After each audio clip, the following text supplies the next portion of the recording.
Hi there. Today we'll be reviewing house floor plans, diagnosing the mistakes, and see how we can enhance them.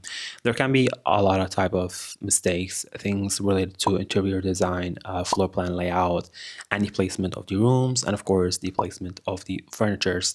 So it will be a multidisciplinary analysis on these floor plans.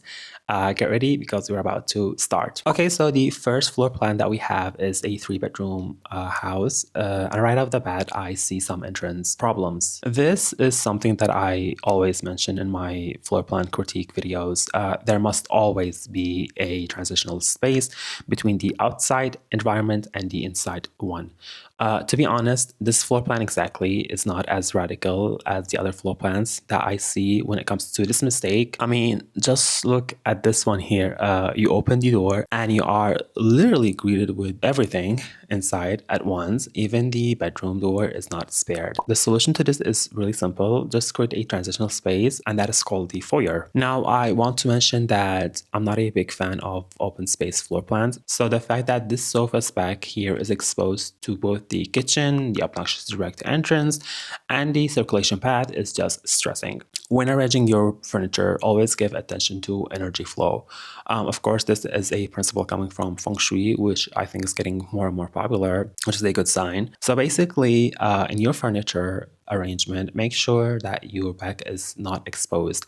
Having a solid object on our back will give us a sense of security and containment. So I'll simply just put a divider here. I don't want to put a wall because it will make the space claustrophobic. There are many methods you can use to create a separation between spaces, and it doesn't always have to be a whole wall. For example, I love using curtains, which makes the separation more fluid and changeable. Okay, now going to the kitchen, I see a really annoying mistake, and that's the kitchen cabinet corner. The solution for this is obvious, and that is to use a linear kitchen layout. Okay, so this is my proposed plan, and I know the layout is not linear, but this corner will be empty. So when you open this cabinet, for example, the inside will be closed off, so there won't be a corner space. And the reason is because these corner spaces will end up as wasted dead spaces eventually. Plus, we already added so much cabinet space that getting rid of this corner won't affect it.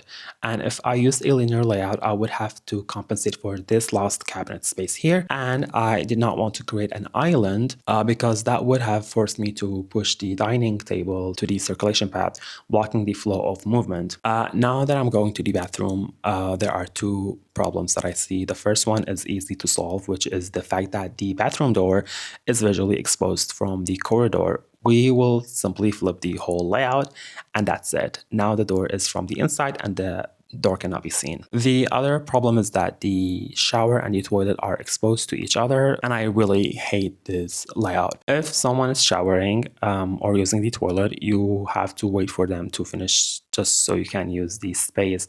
Unfortunately, you cannot solve this problem because there's not enough space and the layout restricts us. For the bedrooms, I changed the layout of the furniture. I do love the fact that the architect made these indents here, but he or she did not use them to put in the closets. And the reason I say this is because these closets, when put here, will be a great soundproof. I say this from a personal experience because my bedroom is exposed to my sister's bedroom, and the noises are just annoying. Here is the floor plan of our house, and it is the same single wall separation that fails to keep the noises out. So I will put the closets here. I also would have changed the direction of this bed too, because it is facing the TV directly behind it. But the only other option that we have would be this wall here with a window. And that's a problem because, like I said, with feng shui, you should not expose your bag to energy flow. And in this case, having a window behind you, behind the bed, is a big no. I cannot put it against this wall either because it will collide with the bedroom's door. So when you go inside, the bed will be right in front of you, blocking your movement. So I think the best solution would be to shift the window and put the bed in the corner. It is not the perfect solution, but it's the best solution that we can have here. Okay, now going to the last mistake in this floor plan, which is this dead-end corridor here. And I really want to scold the architect who made this, because in a house that isn't that big like this one, you have to value every square meter or foot you have. And what adds salt to injury is that the laundry is so small that the laundry machine blocks almost half of the shelf area. If we zoom in and look at this area here, it is really hard to reach these parts of the shelves, and it ends up as a dead zone. Just like I said with the kitchen, we need a linear layout. We will get rid of this dead end and extend the laundry room and make a linear layout. Now all these shelves are accessible, and if you look, even the direction of the door is now easier to reach. In this layout, you had to turn to open the door. This isn't a big or huge issue, by the way, but in a space like a laundry room, it is expected that you will be going to this room carrying a lot of stuff like clothes and sheets and what have you. So having the door directly facing you is another plus, because when you're going there, it's going to be easy to just open it. But anyways, these were all the problems with this floor plan. Now going to the second one. Okay, now the other floor plan. We have a blood boiling, stupidly designed studio apartment. I think if you are an architect watching this video and you still don't know what the reason is for my blood boiling and calling this plan stupid, I think you are part of the problem, because isn't it obvious? Just to let you know, this whole studio apartment is 32 square meters, which is 344 square feet. So for a studio apartment this small, you definitely do not need a double vanity bathroom. First of all, the maximum number of people who are going to live in this studio is going to be 2. And when 2 people are living here, that's like stacking sardines in a can. Plus, can you just look at all this wasted space in the bathroom? Like, what is all of this for? Like, you're not living in a luxury house to have all of this space in a double vanity bathroom.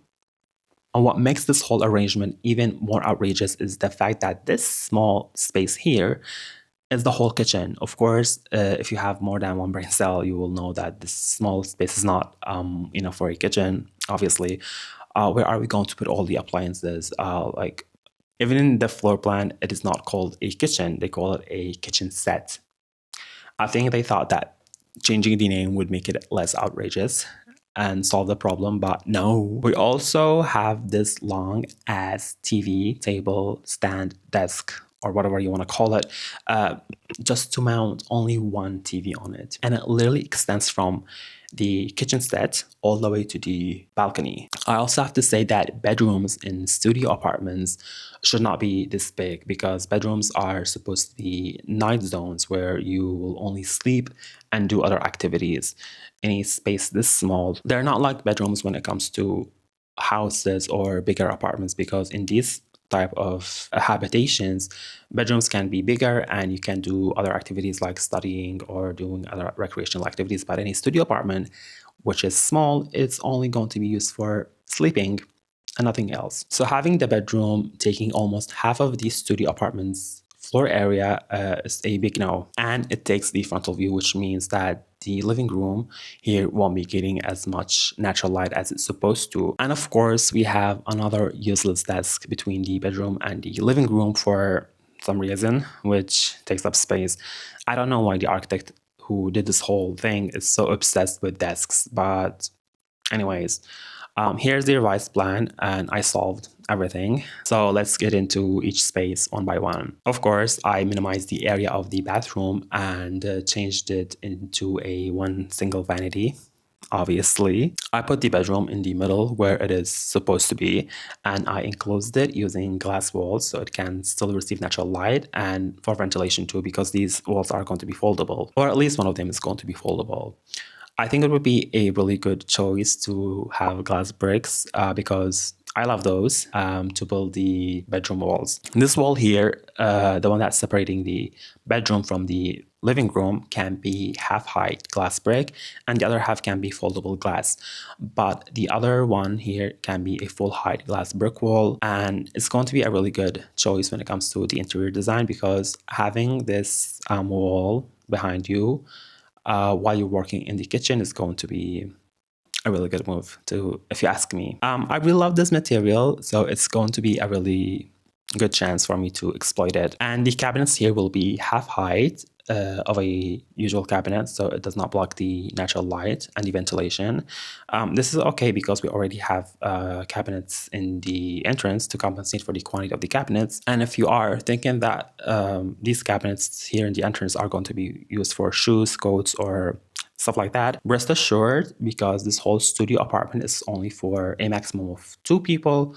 So I think they are not going to use a lot of the cabinet for that. So there will be space still for the things that they're going to be using in the bedroom. And now that we have changed the whole layout, I think it's obvious that we have enough space to have an actual kitchen and not a kitchen set where we can put all of our appliances, a stove, a refrigerator, a sink, and even a laundry machine. Because if you go back to the original plan, there's not even a laundry room or a place to put a laundry machine, by the way, but a double vanity, of course. The living room will be the one to get the frontal view, as it should, and will receive all the natural light.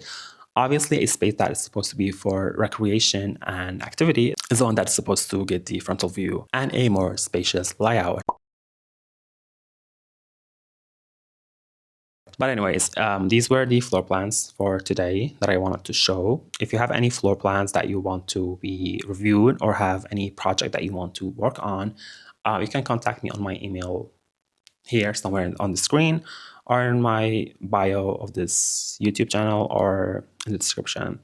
Anyways, like, subscribe, and comment on how you would have solved the problems in these floor plans, and bye.